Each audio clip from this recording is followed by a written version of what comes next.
Salam and annyeonghaseyo. So in the intro part, you already see me went to a New Balance shop at Lotte Department Store here in Jeonju. For runners, they may already know about this shoe at least for 2 months, but I would like to share my opinion from a runner's perspective and a casual user's perspective. So I would like to introduce to you the shoe that I bought here. New Balance 1080 version 12. So let's cut to the chase.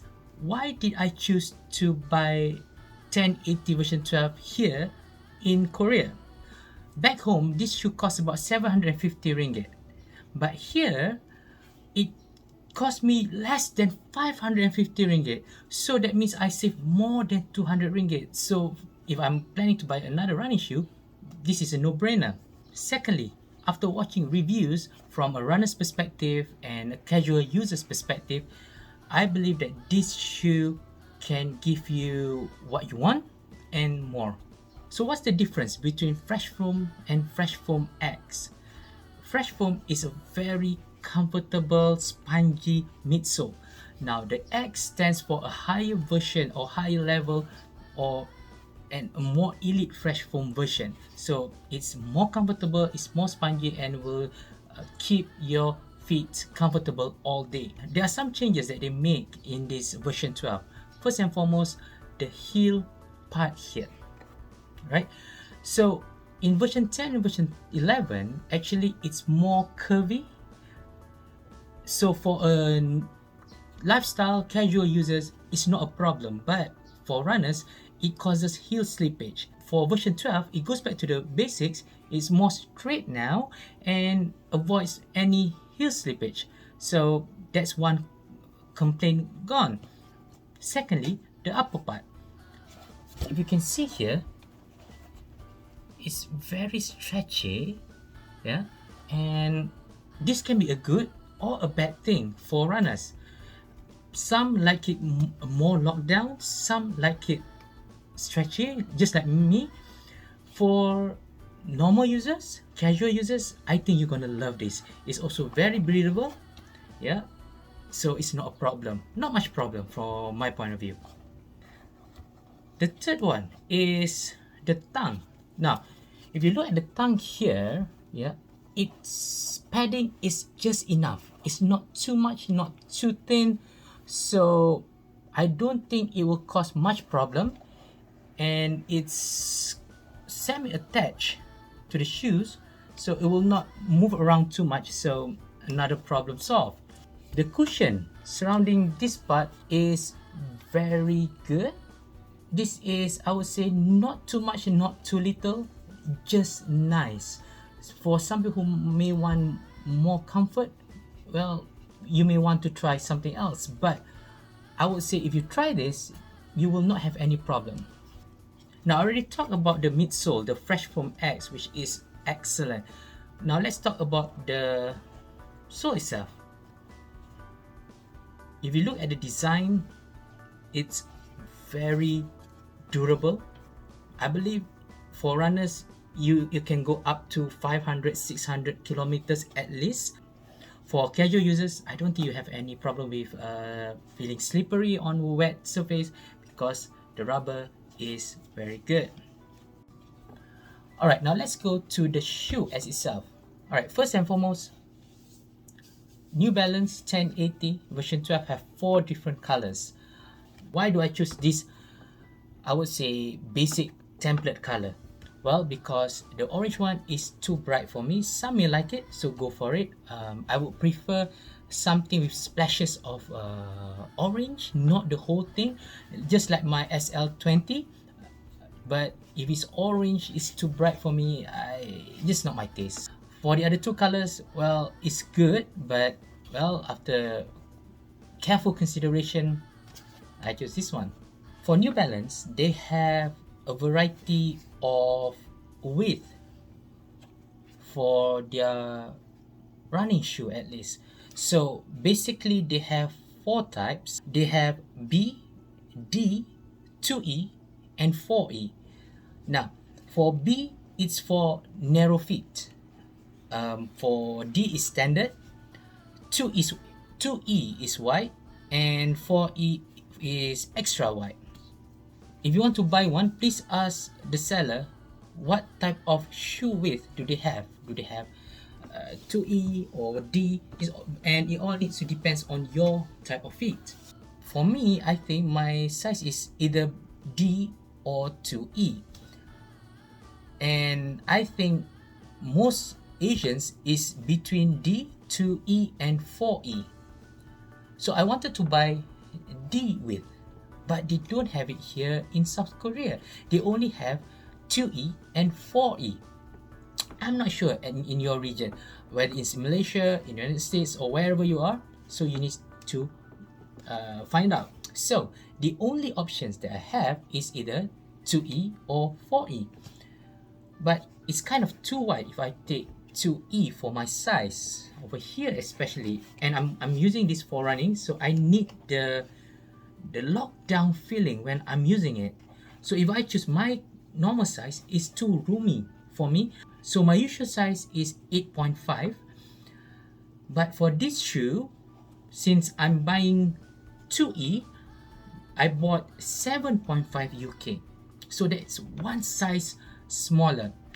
But once I choose 7E, the sizing, the feeling is just nice.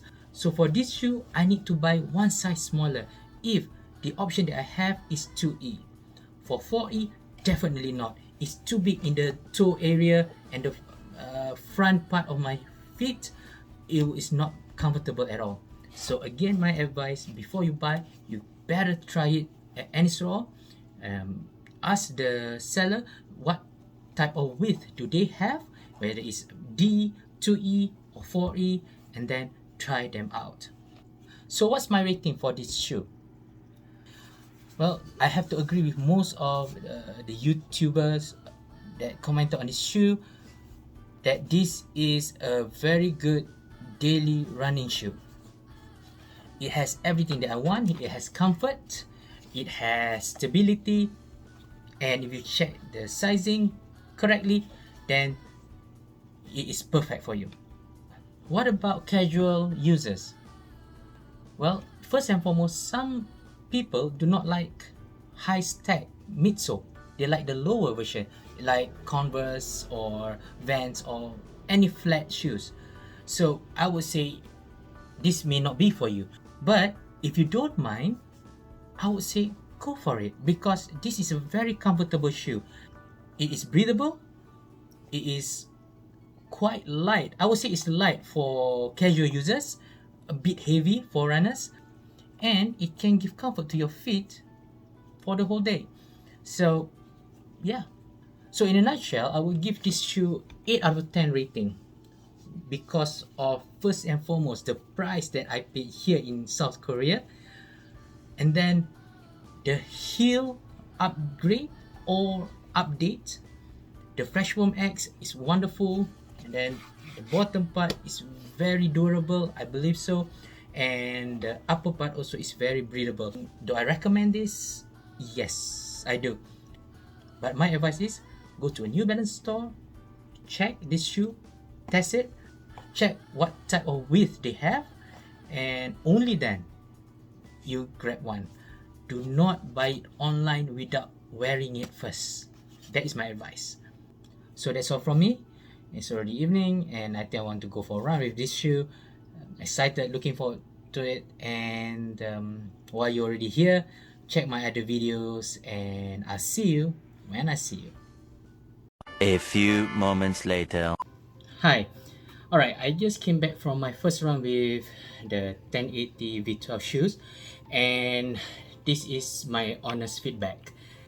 The first kilometer was kind of weird for me, because the front foot is wide, so I feel like there's too much space for my front foot and toe.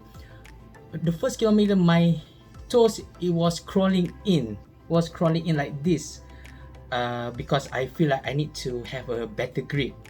But after 1 kilometer, after I get used to this, I managed to run without gripping in the shoes. Secondly, because this is width 2E, so it's still in the beginning of the, like I said, the first kilometers, I feel like it's too big for me. It feels like my feet is coming out from the shoes, but actually it's not. It's just the feeling. After 1 kilometer, after 2 kilometers of running, my heel was fine. I don't feel it slipping out. My front foot got used to it, and the middle part of my feet was just comfortable. I don't feel awkward anymore. In the beginning of my running, I feel like I should have tied my shoe laces differently, because as you can see here, it is the normal shoe tying, you can call it that. I thought maybe I need to change the way I tie the shoe to avoid heel slippage, but at the end of my run, it was okay. I had no problem with the shoe.